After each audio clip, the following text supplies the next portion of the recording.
Okay, go ahead. Introduce yourself, what you do, who you help, all of those good things. Hey everybody, my name is Dorey Kern. I am a badass witchy healer. I live in Missoula, Montana, and I help people connect to their spiritual resources from the moon to ancestors to guides, angels, archangels, and any other beings of the light who are here to help us. And I just finished my 13-week course, Healing with the Ancestors, where I guided women to connect with their ancestors and channel messages from them to heal generational patterns of trauma, abuse, poverty, things like that. And I have every week I host two divine uprising sacred circles to alchemize sacred rage and help heal the world, make the world a better place. I also have a networking call every Tuesday. And then I'm getting ready to launch Ancestral Alchemy, Weaving Rage into Sovereign Divinity, where we're going to take the ancestor work a step further. We're going to work with our rage and actually turn it into a powerful alchemical process to then bring healing to ourselves and those in our family line. So, how did you get into doing all of that? So I started having visions as a young child. And I actually had a vision of my grandmother's death when I was 11. And I felt all of the pain that I would feel associated with her death, saw a flash of a black and white calendar grid with the number 22 was the only number on it. And then I felt peace wash over me that everything would be okay. And this was all in a like split second. And 11 years later, during my last semester of college, my grandmother was dying. And I was spending as much time with her as I could. And actually, let me rewind a little bit. In between there, she moved in with us when I was in high school, and I started having dreams that would come true. And so I would come home and I'd be like, Granny, I had another dream. And the person I saw in the dream was doing the same thing when I saw them at school today, or they were wearing the same thing they were wearing in the dream. And she said, I had that gift when I was younger, but I was scared of it and I pushed it away. And I said, well, I think it's really cool and I want to develop it. Well, then when I was 22, she died. My last semester of college, she was dying, and I was going to school, working, trying to run a Mary Kay business very unsuccessfully. And then I would go to the nursing home. My mom was sleeping in the recliner next to my grandma's bed. So I would go after work and school, I would go hang out with my grandma so my mom could leave because we didn't trust anybody with her. She had been neglected and abused in the nursing home or the assisted living home where she was prior to that. And so spent lots of late nights at the nursing home with my mom and my grandma because that's when she was the most herself. You know, she had dementia, so she was not always lucid and herself, and decided that spending time with my grandmother was more important than making it to my 8:40 a.m. Astronomy class. And I woke up one night and went, the book. I had bought my grandma a book called Remembrance of Mother when I was like a freshman in high school. And I thought, oh, this would be good to give to mom someday when Granny dies. And so I bought it and I threw it in a box in the back of my closet. Well, I woke up this night, I went and found the book, dug through my old closet, found the book, read it cover to cover, sobbed my eyes out, and then went back to sleep. The next day, I put it in a gift bag, I picked up lunch, and I went to see my mom and my grandma, and I gave my mom the book. And within 15 minutes of handing my mom that book, my grandmother passed. And then my psychic cousins came over to pay their respects, and I was the only one home. And so we were having metaphysical conversation, and I knew they did healing work, and I was getting ready to drive across the state to do makeup for a friend's wedding. And so I asked them, and my neck was bothering me. So I asked them if they would do a healing session for me. I knew they did healing. I had no idea what they did. Well, it ended up being my first past life regression. So that opens my crown chakra.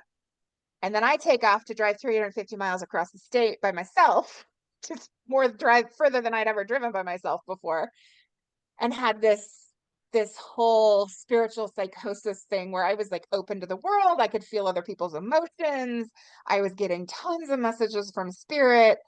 My thyroid was way out of whack, and so I was physically off balance. So it was this, some people go on drugs to go through psychosis. Well, some people have a spiritual awakening. Get psychosis along with it.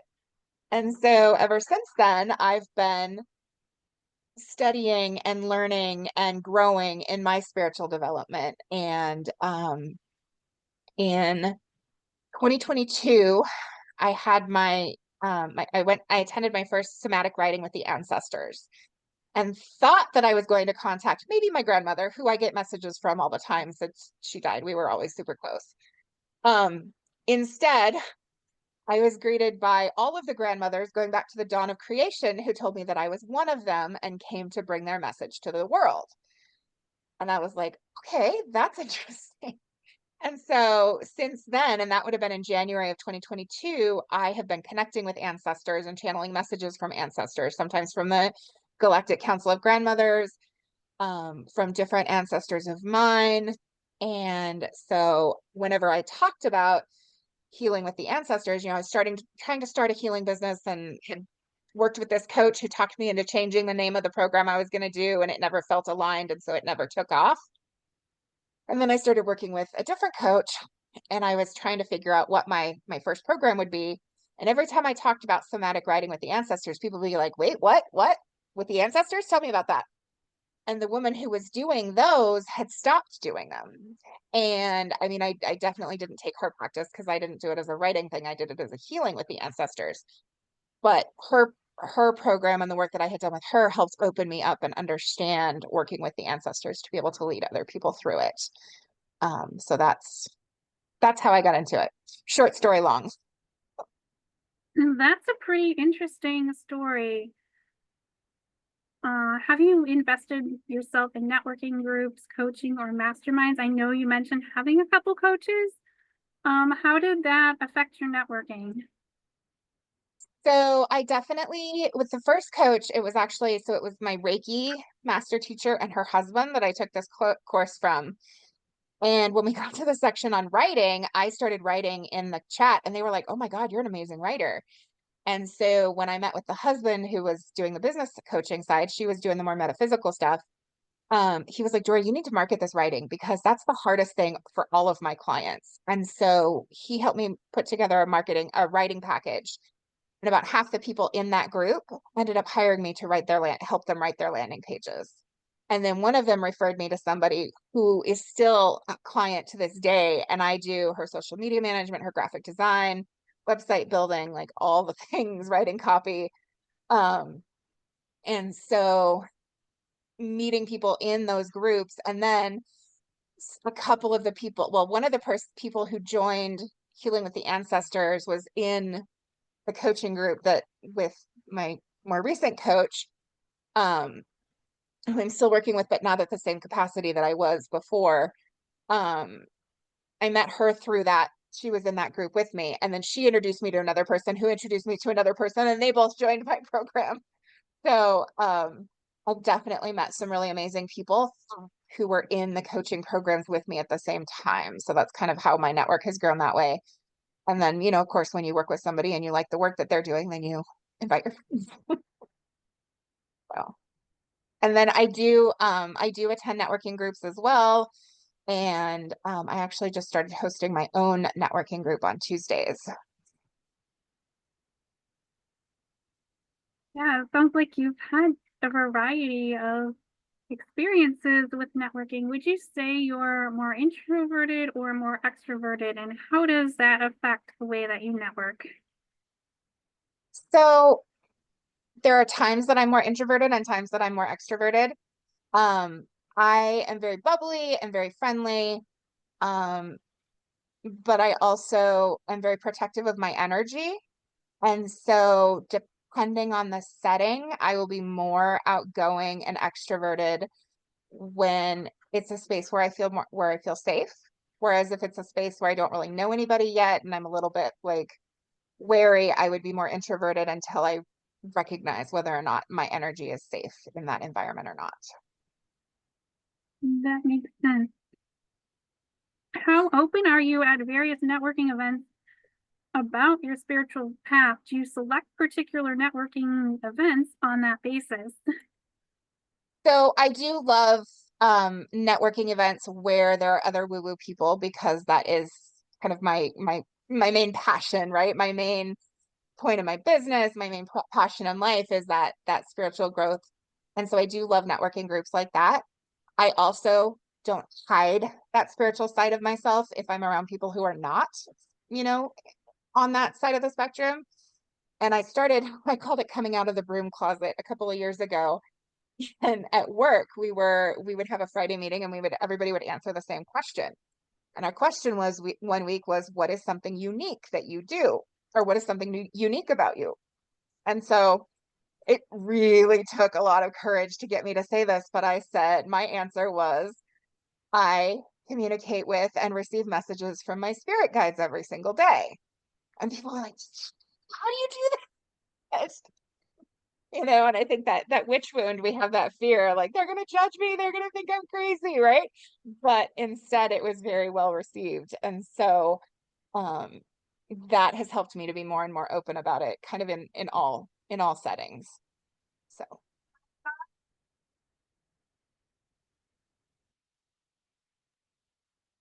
Yeah, that sounds pretty amazing. How do you deal with some of the negative money mindsets that are found in certain magical communities? what do you mean specifically about negative money mindsets? Like believing money is bad or Um, the main one toxic I positivity? see that I really would probably the biggest issue for business owners is some people are like, oh my God, you're earning money helping people do this spiritual work and giving you a hard time about like how do you deal with that? So, I mean, I basically, and I actually had somebody who stayed with me for a while, and she was very opposed to me making money on my spiritual work because she has chosen to live in her vehicle in order to do the spiritual work. And I said, well, we all make our own decisions in life, and that's not a lifestyle that works for me. And in addition, like, yes, I do make money off of it. I also offer scholarships and partial scholarships because accessibility is really important to me. And I also offer free events. So I have things at different price points because I've been that person who could only attend free things. And so it's really important to me to always have things that are available for free, in addition to having things that I'm making money on because I need to keep a roof over my head. Like, and so I guess I just kind of stand my ground and say, this is what I feel called to do, and spirit has guided me to do this, and that may not be the direction you want to go, and that's fine. And if you don't want to sign up for my things because you don't believe that it's okay for me to charge money for this, then that's okay too. But there are plenty of people who are more than happy to pay for these kinds of the kind of work that I guide people through, because they recognize that, it's an energy exchange. I put energy into designing the program, into leading them through ceremony, and to calling in the messages from the ancestors. And so, there is a lot of energy that goes into it on my part. And so I don't think there's anything wrong with asking for to be compensated for that energy that I'm putting in. Thank you so much for sharing that because I know it can be an issue. Do you prefer networking in groups or having more one-to-one conversations? I really like both. I like a balance of going to groups where you get little snippets about people. And you kind of get to go, ooh, that person seems really interesting and that person seems really interesting. But I've also noticed that sometimes some people are more outgoing. And so you learn a little bit more about them if you actually do the one-on-one. And so I try to schedule one-on-ones with anybody who's available to do that, because I just love people and love getting to know people and hearing their stories and seeing, hey, is there any way that I can, what can I share of yours to help to invite people to, and sharing each other's things. I was actually just on a networking call right before this. And so she was like, yeah, I'll share about your groups or about your calls in my group. And I was like, yeah, and I'll share your website and your Facebook group to invite other people. And so it's just really fun to connect with people in all those different ways. Would you say that getting comfortable being uncomfortable is part of the entrepreneur skill set? Absolutely. I think that the more we can be comfortable with being uncomfortable and out of that comfort zone, the more we grow. And so the more we're willing to do that, the faster we can grow. Like we're all going to grow at some rate, but the more we can push ourselves to get uncomfortable and do something out of our comfort zone, the more often we do that, the more we get to grow and the more people we're able to serve. What kinds of things have you done to help you get out of your comfort zone? So one of the things that my coach Meg teaches is to do something a different way. For example, most people have a specific way that they brush their teeth, for example, right? Most of us use like our dominant hand to brush our teeth. And so she'll be like, brush your teeth with your other hand today. Just use something that's a little bit different. I'll take a shower, and instead of doing things in the same order that I normally do, I'll do things in a different order, right? And so just taking little things where you are just so used to doing it a certain way and changing it up a little bit just kind of helps a little bit. And it's funny because Joe Dispenza talks about that. I've been watching some of his videos and just started reading his book, Breaking the Habit of Being Yourself. And, it's about kind of stretching your brain to do things a different way. And I think putting yourself out there, getting on camera, um, doing live videos, whatever it is that maybe feels a little bit crunchy or uncomfortable, the more we can do those things and get comfortable with, okay, I'm going to go with the flow and I'm going to be on video for this thing, even though I maybe don't like being on video, or I'm going to ask somebody if they're interested in purchasing my program instead of just like telling them about the program and waiting to see if they ask if they can join, right?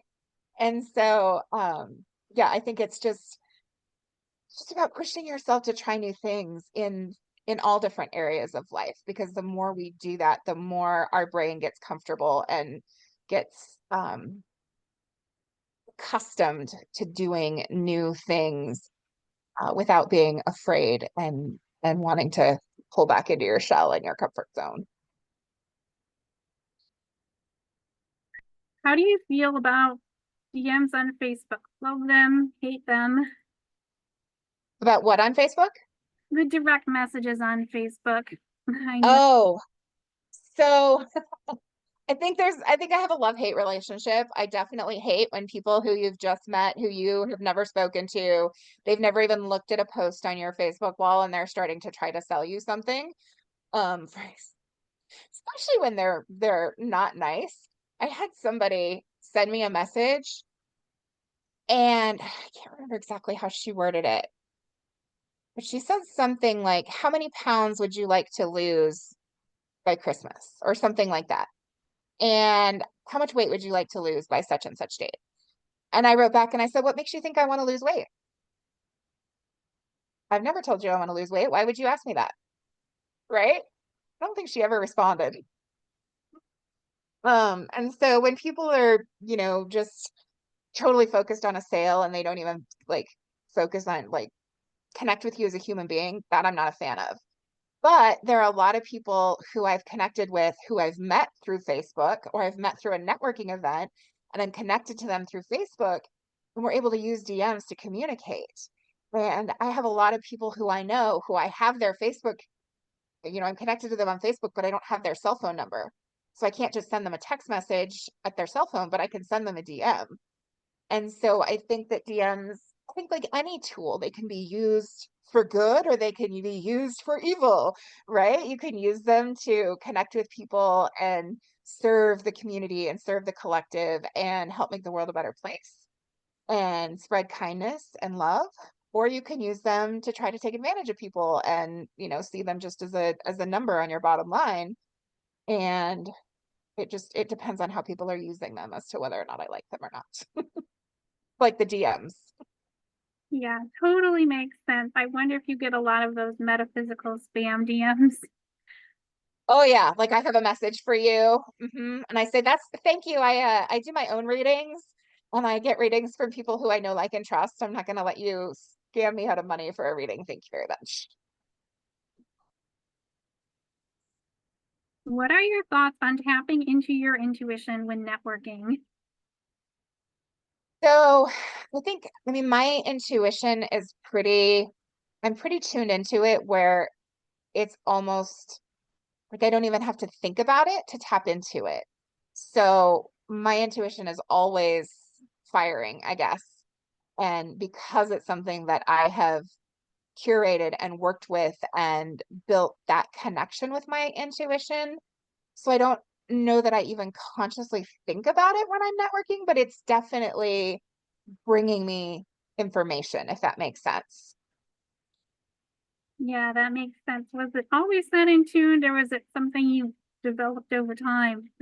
It's definitely something I've developed over time. Um, and I've been in tune with with messages from my grandmother ever since she died back in 2003. And then starting in 2022, when I started doing the healing with the ancestors, I started getting a lot closer to my intuition, to my guides, and really listening. Like I've known for years um that when I that when I ignore that little voice of intuition, I always regret it. For example, there was one time I had the little voice telling me not to get in the car and drive, and I got in the car and drove, and less than a block from my home, somebody pulled out of a parking lot into the side of my vehicle and had, a terrible whiplash injury.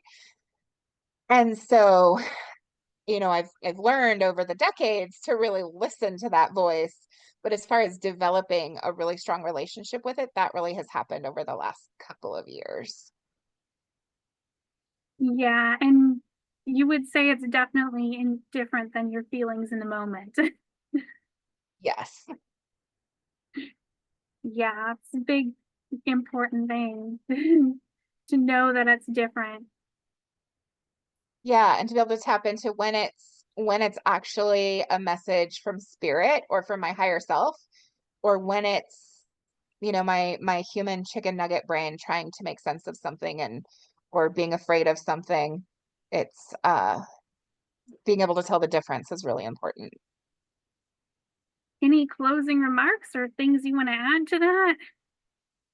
Maybe not to that, but I would love for people to come and join my Divine Uprising Sacred Circles. Those are on Wednesdays at 11 a.m. Mountain, 1 p.m. Eastern, and then Saturdays at 2 p.m. Mountain, 4 p.m. Eastern. And I will drop the links in the comments. And then I also have a networking call on Tuesdays at 10 a.m. Mountain, noon Eastern. And if you're interested in working with the moon, I have a moon membership where I do sacred circles for the new moon and the full moon every month. And then I also have the 13-week group course coming up, Ancestral Alchemy, Weaving Rage into Sovereign Divinity. Thank you so much. Thank you, Lori. It was great talking with you today. I'm so glad to have you.